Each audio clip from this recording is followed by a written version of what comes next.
Hey everyone, and welcome to Chasing Growth. The purpose is to encourage you with challenging ideas to get better.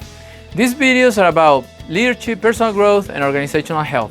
And today we're going to talk about something that's very healthy for an organization and for you, and that is how to replace yourself. But before we do that, please do me a favor, subscribe, make comments, and tell your friends about Chasing Growth. So how to replace yourself? For some of you, this may be scary, but it's a good principle. It's a principle that helps us to advance and be ready for the next opportunity or the next assignment. You owe this to the organization where you're working. You owe this to the next person that come after you. Many years ago, I was promoted to a leadership position.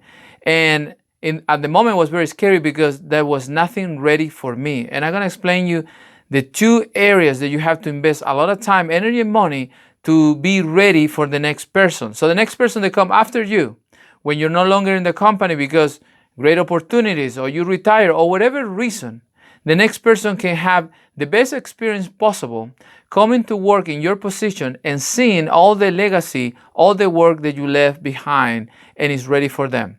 Also, as a leader, it's very important to be doing this because this will keep us away from becoming micromanagers, becoming people who just control things, gonna keep our egos in check, knowing that everybody can be replaced and we can be replaced too. So let's talk about it. There's two things that I believe you have to do to replace yourself. The first one is creating systems. You have to create systems for everything, from how you hire to how you fire, how to interview to how you do all kind of things in your company, in your organization, all the things that you do, everything, how you deal with your customer, how you do your shipping, how you do all kind of stuff. You need systems. You have to create systems that can be repeated, they can be reproduced, can be learned, they can be taught, system all the time. That every time these people follow, everybody who follow the system get the same experience. If you're dealing with customer service, you need systems. Every time somebody call or email or talk with your company, they need to have the same experience. Why? Because you created a system. And every time is the same experience. Every time is the same. They feel the same. They're going to react the same. And you're going to have predictable results. If you don't have systems, it's the worst thing that you can do as a leader to replace yourself. You have to create systems. So all these systems can be in place if you have to be replaced. If somebody else comes, they can adjust the system, but they don't have to create them. It's very important for you to create systems on everything. Again, systems about everything is very important, but it's not enough to create the systems and have them in your head. You need to put it on paper. Many leaders fail to do this. Many leaders fail to put this on documents that will tell the next person how we do what we do, how we produce this, how we deal with customers, how we deal with this situation, how we deal with that. Systems that every time, to the point that you can bring somebody and teach them from this document, from this system, and they can learn it, and they can repeat the same system every time. It's very important for you to take the time and invest and create these systems. If you want to be a leader who can be replaced and you're ready for the next opportunity, the next assignment, and the next person who come after you can have the best experience possible because the work that you left, you have to create systems. The second thing that you have to do to be able to be replaced, you have to coach people. You have to coach people. And I know sometimes leaders say, I don't have time. And maybe you don't have time to coach everyone, but you can coach few. A lot of companies, a lot of organizations, when somebody leaves or somebody's promoted, what is the problem they have? They have to go outside of the four walls of the company to find somebody.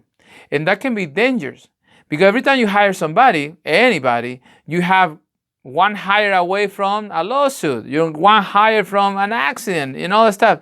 So it's better to fulfill this position from people inside. But if you don't have nobody waiting on that leadership bench, you don't have nobody ready to take that position, it's a big mistake. It's very bad. So you want to have people ready. And how you have people ready is coaching them. You have to share about your failures, about the good thing that you have done, about your successes. You have to talk about the errors and the problems. You got to teach them how to deal with situations. You got to talk to them about how the company does this, does that, budget, HR situation, etc. on anything. In other words, you have to challenge them and support them all the time. Keep them accountable and be clear with them through the coaching. Teach them as much as you can from your experience and from the experience of others. Buy them books, read books with them, etc. All the things the coaching is, but you have to do it. So when the time comes for you to be replaced, the company, the organization, they don't have to go outside of the four walls of the company and go through the risk of bringing somebody from outside. But it's better to take somebody from the inside. They already know the culture, they already know how things work, and they can take your position. Again, the best two things that you can do to replace yourself is create system and coach people. And it's not that hard to do it. If you're not doing this, and if you're too busy with the everyday work, probably just somebody who is you're not doing your job as a leader. As a leader, you should be strategizing. As a leader, you should be looking toward the future. As a leader, you should be anticipating, etc. So many things the leader should be doing. And not having time because you're involved in every meeting, you're involved in every decision, you're involved in every procedure, you're not delegating, you're just keeping everything under your control. If you're doing that, you will never be able to replace yourself well, and maybe opportunities don't gonna come to you because you're not working on the job, you're in the job, and that's a mistake. So it's very important to learn to replace yourself. Don't be afraid of it. It's healthy, it's good, and do it through systems. Create systems for everything and put them on paper, and then coach people and have them ready for when the time comes for you to be replaced. I hope this video bless you and help you. Please subscribe, share with your friends, and tell them about Chasing Growth. See you next week.